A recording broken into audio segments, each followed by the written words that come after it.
సుమన్ టీవీలో మీ business promotions కోసం ఈ కింది నెంబర్ను సంప్రదించగలరు. హాయ్ ఫ్రెండ్స్, ఇప్పుడు మనము సేవింగ్స్ గురించి మాట్లాడదాం. ఇప్పుడు మనము ప్రొటెక్షన్, ఇన్వెస్ట్మెంట్స్, పెన్షన్ గురించి మాట్లాడాం కదా. ఇప్పుడు అసలు సేవింగ్స్ అంటే ఏంటి? రెగ్యులర్గా మనం బ్యాంక్ అకౌంట్ మాదిరి ఏదైతే సేవింగ్ చేసుకుంటామో దాన్ని కూడా మనం సేవింగ్స్ అంటాం. కాబట్టి సేవింగ్స్లో ఇలా ఏమవుతుంది అంటే ఇందులో రెండు రకాలు ఉంటాయండి సేవింగ్స్ ప్లాన్లో. ఒకటి నాన్ పార్ అంటారండి, ఇంకొకటి పార్ అంటే పార్టిసిపేటింగ్ ప్లాన్. నాన్ పార్ ప్రోడక్ట్ ఏంటి అంటే, ఈ నాన్ పార్ ప్రోడక్ట్లో ఏదైతే మనం బాండ్లో ప్రింట్ చేస్తున్నామో అది గ్యారంటీడ్ ద కస్టమర్, అంటే ₹1 సహా గ్యారంటీడ్ ఇచ్చే అమౌంట్ని మనము నాన్ పార్లో ఇన్వెస్ట్మెంట్ చేస్తాం. ప్రతి ఒక్క ప్రోడక్ట్లో మీకు చూసుకుంటే కింద కనిపిస్తుంది నాన్ లింక్డ్ పార్టిసిపేటింగ్ ప్లానా, నాన్ పార్టిసిపేటింగ్ ప్లానా అని చూస్తారు. సో నాన్ పార్టిసిపేటింగ్లో ఎక్కడ ఇన్వెస్ట్మెంట్ చేస్తారంటే ఇది central government and state government బాండ్స్లో ఇన్వెస్ట్మెంట్ చేస్తారండి. ఇంకొకటి ట్రెజరీ బిల్స్, ఇవన్నీలో ఇన్వెస్ట్మెంట్ చేస్తారు. ఇందులో కస్టమర్కి 4 to 5% వరకు రిటర్న్స్ వస్తుంది. ఎందుకంటే గ్యారంటీడ్ ఇస్తారు కాబట్టి మ్యాక్సిమం అతనికి 5% ఉంటుంది. ఒకవేళ అది లాంగర్ పీరియడ్ ఇన్వెస్ట్మెంట్ చేస్తే 6% కూడా వచ్చే అవకాశము నాన్ పార్ ప్రొడక్ట్లో ఉంది అనమాట. సో మార్కెట్లో అవైలబిలిటీ ఉన్న అన్ని చిల్డ్రన్స్ ప్లాన్ కానివ్వండి, ఎనీ పెన్షన్ ప్లాన్ కానివ్వండి, దేంట్లో కానీ నాన్ పార్ ప్రొడక్ట్లో మనకి గ్యారంటీడ్ రిటర్న్స్ ఇస్తుంది అనమాట. So next participating plan. ఈ పార్టిసిపేటింగ్ ప్లాన్ ఏంటంటే కస్టమర్ ఏదైతే మనము ₹1,00,000 ప్రీమియము మనం ఇన్వెస్ట్మెంట్ చేస్తామో, ఎగ్జాంపుల్ ఇప్పుడు చూడండి పార్ గురించి మనం మాట్లాడదాము. పార్ అసలు వాట్ ఈస్ పార్? పార్ ఏంటంటే పార్టిసిపేటింగ్ ప్లాన్ని మనము పార్ అంటామండి. ఇందులో కస్టమర్కి 8 to 9% వరకు రిటర్న్స్ అనేది వస్తుంది. ఇది ఎలా వస్తుంది అంటే, లెట్ అస్యూమ్ దట్ కస్టమరు మనకి ఒక ₹1,00,000 చొప్పున ఇన్వెస్ట్మెంట్ చేశాడు అనుకుందాము. ఈ అమౌంట్ అనేది కరెక్ట్ కంపెనీ పార్టిసిపేటింగ్ ఫండ్లో ఇన్వెస్ట్మెంట్ చేస్తుంది. ఈ పార్టిసిపేటింగ్ అంటే పార్ ఫండ్లో ఇన్వెస్ట్మెంట్ అవుతుంది. ఈ పార్ ఫండ్లో లెట్ అస్యూమ్ దట్ ఇక్కడ ఒక ₹100 కోట్ల వరకు పార్ ఫండ్లో ఉందనుకుందాము. ఇందులో ఏవే పడతాయి అంటే కస్టమర్ కట్టే renewal premiums, first year premiums అన్ని ఎవరైతే పార్ ఫండ్లో ఇన్వెస్ట్మెంట్ చేస్తారో ఇవన్నీ ఈ పార్ ఫండ్లో పడుతుంది. ఇందులో నుంచి ఏవే మైనస్ అవుతుందంటే డెత్ బెనిఫిట్స్, ఆల్రెడీ ఏమైనా డెత్ క్లెయిమ్స్ ఏమి వచ్చినా కానీ ఈ ఫండ్లో నుంచి విడ్రాల్ అవుతుంది. నెక్స్ట్ ఇంకొకటి మెచ్యూరిటీ అమౌంట్, అంటే ప్రీవియస్గా తీసుకున్న వారు ఏవైతే పాలసీస్ ఉంటాయో ఇవన్నీ వాళ్ళ ఇంట్లో నుంచి విడ్రాల్ అవుతుంది. ఈ పార్ ఫండ్లో నుంచి వచ్చిన తర్వాత ఈ పార్ ఫండ్ ఎక్కడ ఇన్వెస్ట్మెంట్ చేస్తారు అంటే సెంట్రల్ గవర్నమెంట్ అండ్ స్టేట్ గవర్నమెంట్లో ఇన్వెస్ట్మెంట్ చేస్తారు. 50% వరకు ఇన్వెస్ట్మెంట్ చేస్తారు. తర్వాత ఇన్ఫ్రాస్ట్రక్చర్ ఏంటి అంటే మనకి ఇప్పుడు హైవేస్ ఉన్నాయి కదా.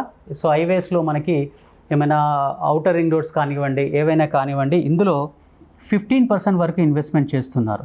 సో ఇందులో ఇన్వెస్ట్మెంట్ చేసిన అమౌంట్ మనకి 4 to 5% వరకు రిటర్న్స్ వస్తుంది. కాబట్టి ఇది ఈక్విటీ మార్కెట్లో, అంటే ఈక్విటీ మార్కెట్లో రిమైనింగ్ 35% అనేది ఇక్కడ ఇన్వెస్ట్మెంట్ చేస్తున్నారు. ఇది 100% అనమాట. ఇందులో డెట్ మార్కెట్లో వచ్చేసి మ్యాక్సిమం 80% ఉంటుంది, ఈక్విటీ మార్కెట్లో వచ్చేసి 20%. ఈ వచ్చిన అమౌంట్ ఏదైతే ఉందో ప్రాఫిట్, ఇప్పుడు ఎగ్జాంపుల్ కస్టమర్ ₹1,00,000 ప్రీమియం పే చేశాడు కదా. ఈ ₹1,00,000 ప్రీమియం పే చేసినందుకు గాను ఈ కంపెనీ మనకి ఒక ₹1,00,000 వరకు రిటర్న్స్ ఇచ్చింది అనుకుందాం. ₹1,00,000కి ఒక ₹10,000 వరకు రిటర్న్స్ ఇచ్చిందండి. ఈ ₹10,000 వరకు ప్రాఫిట్ వచ్చిందండి. ఓకేనా? 1,00,000 ఇన్వెస్ట్మెంట్స్కి ఎప్పుడైనా అని కంపెనీ బోనస్ డిక్లేర్ చేసేది మీరు కట్టే ప్రీమియం మీద కాదు, మీరు తీసుకున్న సమ్ అష్యూర్డ్, అంటే మీ కంపెనీకి ఎంతవరకు లైఫ్ కవర్ ఉంది. అంటే ఇప్పుడు ఎగ్జాంపుల్ ₹10,00,000 కవర్ ఉంది కదా, ఈ ₹10,00,000 కవర్ మీదనే బోనస్ అమౌంట్ అనేది డిక్లేర్ చేస్తారు.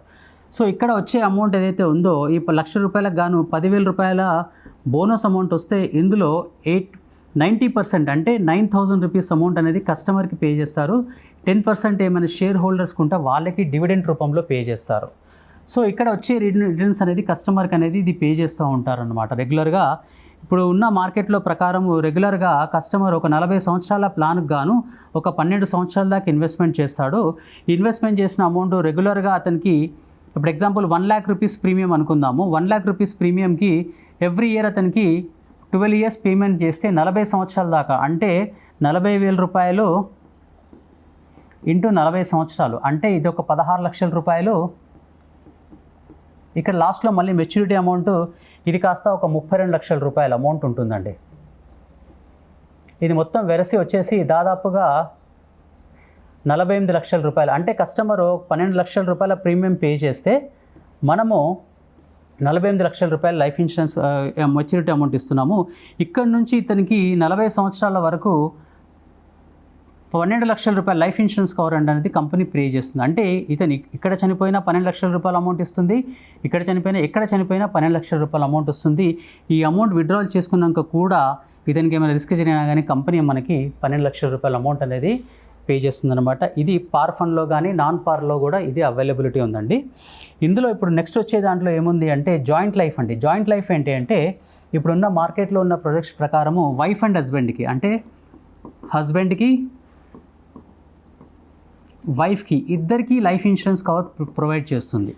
అంటే 40 సంవత్సరాల ప్లాన్కి గాను హస్బెండ్ ఒక 12 సంవత్సరాల దాకా ప్రీమియం పే చేస్తాను అనుకున్నాడండి. హస్బెండ్ ఈ ప్రీమియమ్స్ అనేది హస్బెండ్ పే చేస్తూ ఉంటాడు. లాస్ట్ వరకు అతనికి 40,000 రూపాయల చొప్పున మనం పే చేస్తూ ఉంటాము. అంటే 40,000 రూపాయలు ఇంటూ 40 సంవత్సరాలు, ఇది కాస్త ఎంతండి 16 లక్షల రూపాయల అమౌంట్. ప్లస్ ఇక్కడ మళ్ళీ ఒక 30 లక్షల రూపాయల అమౌంట్ అనేది మెచ్యూరిటీ అమౌంట్ అనేది మనం పే చేస్తాం కస్టమర్కి.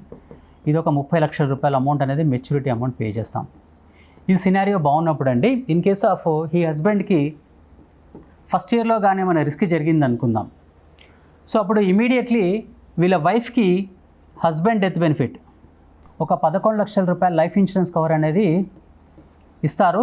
సో హస్బెండ్ కట్టాల్సిన అమౌంట్ ఏదైతే ఉందో ఈ ఫ్యూచర్లో కట్టాల్సిన ప్రీమియమ్స్ అన్నీ వేవ్డ్ ఆఫ్ అయిపోతాయండి. ఈ వేవ్డ్ ఆఫ్ అమౌంట్ అయిపోతాయి. దీన్ని మనము వేవర్ ఆఫ్ అంటాము. దీనికి ఎక్కువ ప్రీమియం పే చేయాల్సిన అవసరం లేదు. ఇది కాస్త ఇదొక 11 లక్షల రూపాయల అమౌంట్ ఇది ఉందండి. అన్ఫార్చునేట్లీ వీళ్ళ వైఫ్ కూడా ఏదో ఒక సంవత్సరం ఈమె కూడా చనిపోతే వైఫ్ డెత్ బెనిఫిట్ ఏదైతే ఉందో వీళ్ళ అబ్బాయికి మళ్ళీ ఇంకొక 11 లక్షల రూపాయల అమౌంట్ ఇది పే చేస్తారు. తర్వాత లాస్ట్లో ఉన్న మెచ్యూరిటీ అమౌంట్ కూడా దాదాపుగా 30 లక్షల రూపాయల అమౌంట్ ఏదైతే కంపెనీ ప్రామిస్ చేస్తుంది ఇది అమౌంట్ వచ్చింది. అంటే 1 లక్ష రూపాయల ప్రీమియం పే చేసిన తర్వాత ఇతనికి ఏమైనా జరిగితే ఫ్యామిలీ వాళ్ళకి దాదాపుగా ఇది వచ్చేసి 78 లక్షల రూపాయల వరకు ఈ అమౌంట్ అనేది వాళ్ళ ఫ్యామిలీ వాళ్ళకి చెందుతుంది. ఇన్ కేస్ ఆఫ్ వైఫ్ ముందు చనిపోయినా కానీ ఫ్యూచర్లో కట్టాల్సిన ప్రీమియమ్స్ కట్టాల్సిన అవసరం లేదు. రెగ్యులర్గా ఈ అమౌంట్ అనేది ఏదైతే ఉందో రెగ్యులర్గా వాళ్ళ హస్బెండ్కి చెందుతూ ఉంటాయండి. సో ఇది వచ్చేసి మనకి సేవింగ్స్ ప్లాన్లో ఉన్న ఒక మంచి అడ్వాంటేజ్. మార్కెట్లో ఉన్న అవైలబుల్ ప్లాన్లో ఇవి చాలా కంపెనీలో కూడా ప్రొవైడ్ చేస్తున్నారు. మీకు ఏమైనా ఈ ప్రోడక్ట్ గురించి కావాలనుకుంటే మీరు నన్ను అప్రోచ్ కావచ్చు, దాని గురించి మీకు చెప్తాను. ఇందులో మీరు కట్టే ప్రీమియం కూడా సెక్షన్ 80C కింద మీకు ట్యాక్స్ బెనిఫిట్ దొరుకుతుంది. ఓకేనా? ఏదైతే రిటర్న్స్ ఇవన్నీ వస్తున్నాయో ఇవన్నీ మీకు సెక్షన్ 1010D ప్రకారము ట్యాక్స్ ఫ్రీ ఇన్కమ్ అండి. So this is what the product is joint life policy అంటారు దీన్ని. జాయింట్ లైఫ్లో విత్ PCB రైడర్స్తో ఉందన్నమాట. సో ఇది మనకి మార్కెట్లో అవైలబిలిటీ ఉందండి. సో దిస్ ఈజ్ వాట్ అండి.